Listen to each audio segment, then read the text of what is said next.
L'info du Grand Lille en continu. Adrien Lanois.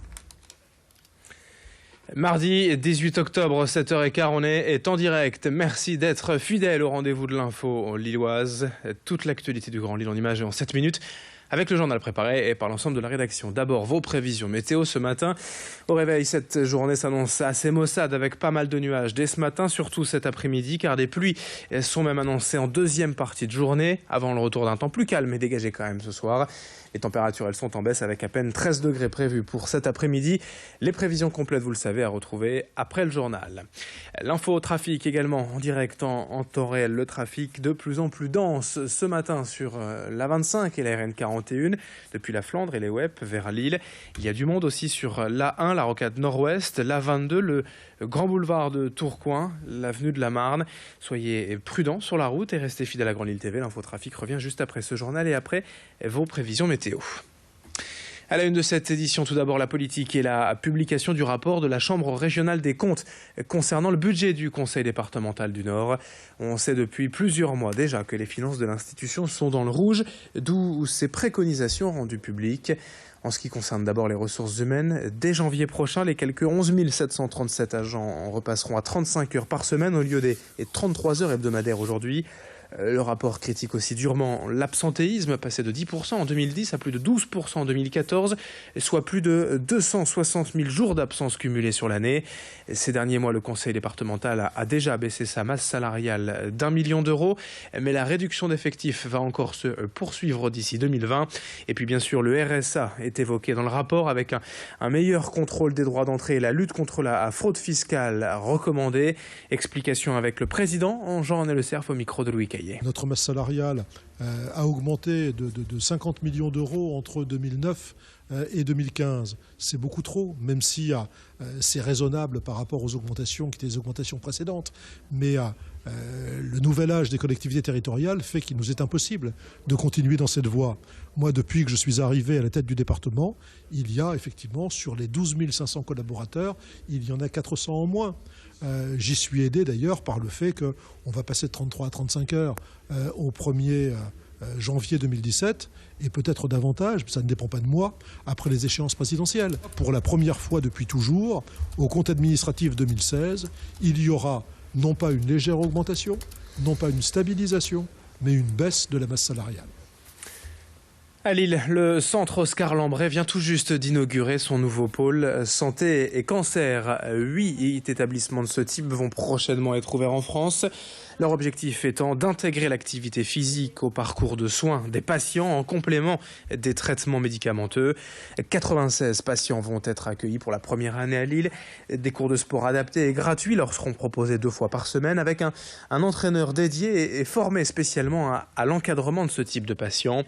Depuis quelques années, l'activité physique a été reconnue officiellement comme une thérapie efficace contre le cancer, permettant de réduire 36% en moyenne la fatigue induite par les traitements en cancérologie. Mais pour les malades, l'effet est aussi psychologique. Ces cours peuvent créer du lien social et entretenir une attitude positive. Explication avec l'un de ces patients, justement, son témoignage au micro d'Idil Gunay. J'ai été opéré le 25 février. Après une opération, vous avez des tuyaux un peu partout, donc il n'est pas question de faire forcément du sport tout de suite.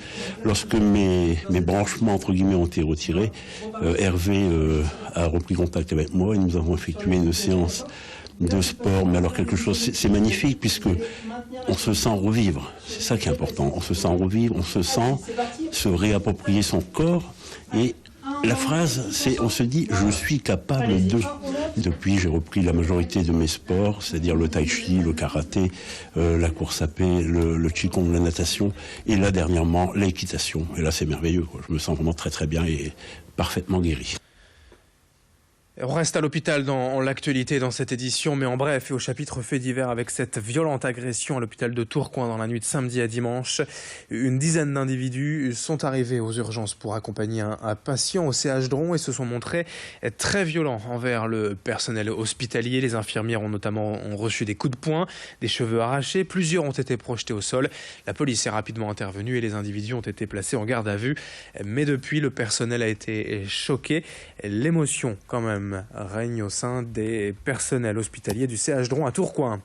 À Wavrin, hier, ce terrible fait divers, un adolescent de 15 ans a été renversé et tué par un train à hauteur du passage à niveau rue de Lille. Le jeune homme était apparemment en retard pour prendre son train et se rendre au lycée aux Anames à Lille. Selon les premiers éléments, il aurait traversé les voies alors que les barrières étaient baissées. Dans cette édition, reportage également au sein d'une formation à Lille pour devenir agent sportif.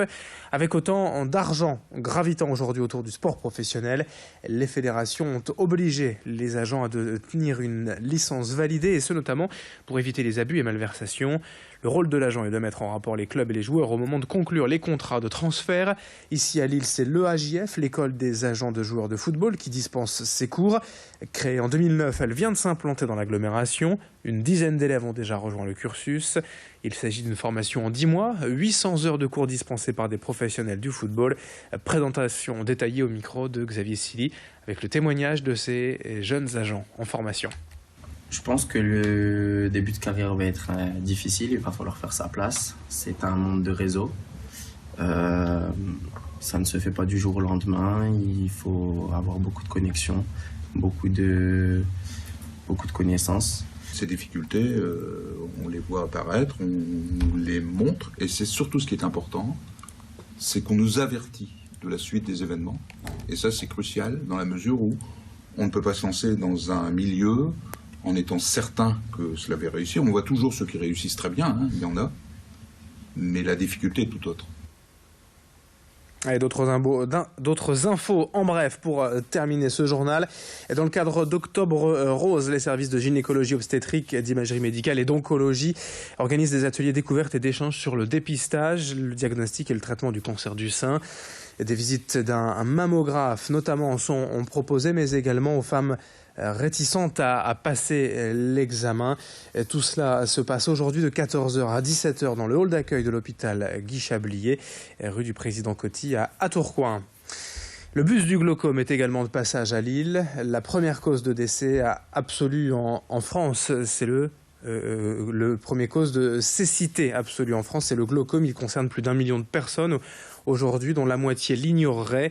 Ce bus est donc toute la journée, demain et jeudi, place de la République à Lille, pour en savoir plus et faire bien sûr quelques tests de dépistage. Fin de cette édition, tout de suite à suivre vos prévisions météo et l'infotrafic.